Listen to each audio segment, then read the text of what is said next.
Hello, traders. FX Pip Collector here. Today is Monday, August 4th, and this is my analysis for the US dollar index. And we're going to start off on the daily time frame. So we had this big impulsive move down on Friday, daily time frame.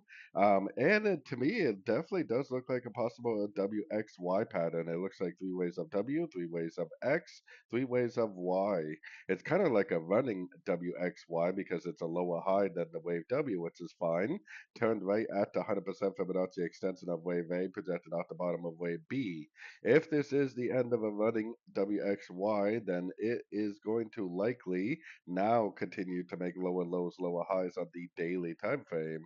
So taking it down to like the 4 hour time frame, hopefully what happens is we have a wave one, then this kind of works its way up for like a wave two, then we get a nice sorting opportunity for wave three, early this week, maybe like Tuesday or something.